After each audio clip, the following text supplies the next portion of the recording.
Gandalf the Fool. Hi, Peter. Would you say the essence of short corner is to minimize the downside of rotation? Does short corner necessarily result in a shorter arc through the corner? Thanks. Really getting down to it now.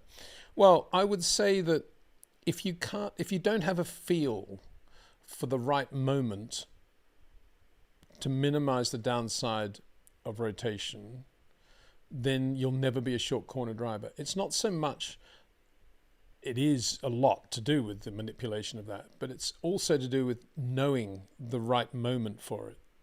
And that changes every corner, every lap, as I've said before. And that is an innate God-given talent of knowing that if I do this, I can gain this entry speed here. I know I can manipulate the car with through the understeer there, and that is the point at which I'm just going to have to do that really boring thing and rotate the car. And I know exactly how much steering input I'm going to give it.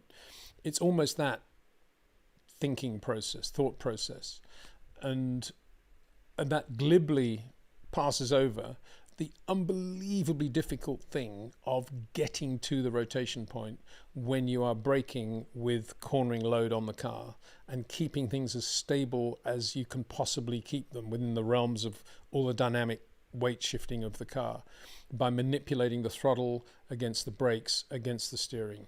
Tiny, tiny adjustments, some of which are not even readable on telemetry. And that is what Max and Charles do really, really well. And it's all you see is the car just going in like that and then coming out of the corner looking pretty neat. And the average casual TV commentator will say, oh, look how smooth he is on the steering, or something like that, which kind of belies everything that's just happened. And it is that knowing that moment. There's nothing regimented about being a great short corner driver like Max Verstappen. It's never, this is the braking point, this is the turn-in point, this is the rotation point, this is the power application point. It's none of that. Everything is innate feel based on the reality of the car being different from one corner to another. The tire temperatures are different. The way you apply the brake pedal initially is always different. It's never exactly the same. It's never exactly the same. Same with initial steering input. It's never exactly the same. That's why warning the car, as Rob Wilson always says, warning the car with the tiniest of movement is so critical. It just settles everything in the car before you then give it the substance of what you want to do with your hands or your feet. And that's God-given, definitely, because you can't look at traces.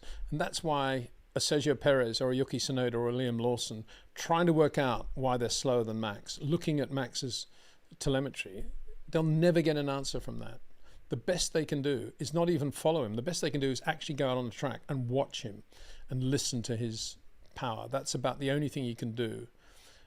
And they never do that. Drivers just don't do that because they're too busy. Job list, gym, physio, debrief, sponsorship commitment, security guards, Netflix. They never actually do what they need to do, which is actually watch and see how he does it, which is extraordinary, isn't it? But it's, in my experience, that's true. It was true 10 years ago, 20 years ago, and it's true now. Well, it's not true. I mean, as I say, Carlos Reutemann used to send me out anyway to watch Alan Jones and other drivers that Emerson in the early days and other drivers to see what they were doing. And he always learnt from that.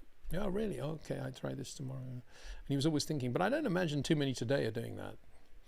I don't even see F2 and F3 drivers out there watching. They're all in their paddock. I mean, Hungary's one place where they come through that left-hander behind the pits, and the F2 and F3 paddock is down there, or used to be anyway. And you could stand at the fence there and watch.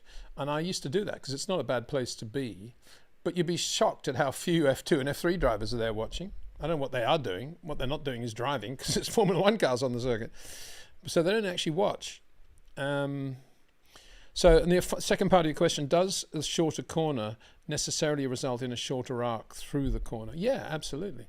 Yeah, if you had one of those things that paint the white lines on the road, in the middle of the road, and the white paint comes out, and you put one of those, but you just made it a constant trace as distinct from blocks of white, and you did a lap with Carlos Sainz, and then you did a lap with Charles Leclerc in Ferraris, leaving this white trace, and then you measured those two white traces, for sure Charles Leclerc's would be shorter, absolutely for sure, because Carlos has got a longer corner going on. He's going in deeper. He's got a conventional geometric curve into the geometric apex, and then he's got the geometric curve coming out, whereas Charles is basically shortening everything. So yeah, absolutely shorter. That's why it's a shorter corner. I mean, it's a short corner because you're making the corner shorter. The straights are longer going in and coming out as a result. But it's not just a question of geometry, as I keep saying. It's a question of incredible sensitivity and subtleness and suppleness as well. And that's a God-given thing. And it wasn't necessarily something you would have seen Max doing when he was karting. A little bit, but not a lot, because he didn't have enough tools with which to play to do what he wanted with the dynamic weights. And bear in mind, I keep talking about dynamic weight. Think about what a dynamic weight is. And I brought this analogy in before, which is the pool table, the billiard board table with all the balls in the middle, and you've got 4 people on each corner, and you're constantly manipulating the table to try to make sure none of the balls touch the edge.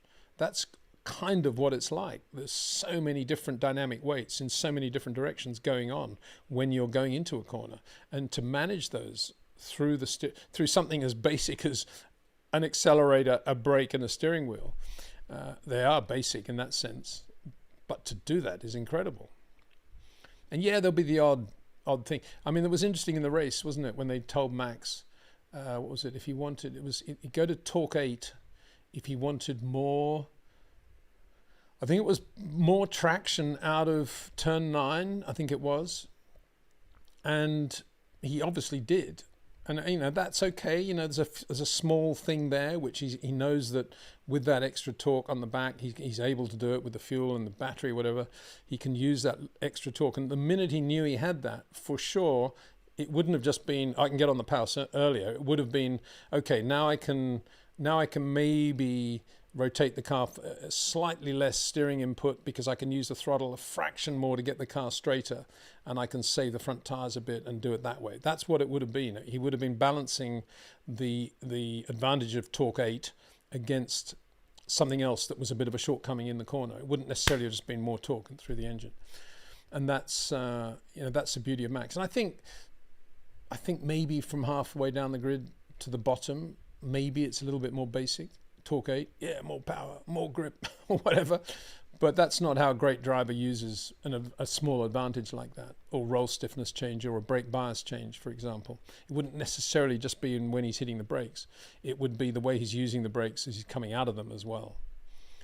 Coming out of the brakes is just as important as how you go into the brakes, how you come out of the pedal, the rate at which you come out of the pedal, particularly going into a corner, obviously with load on the car, because it affects obviously what the front of the car's doing.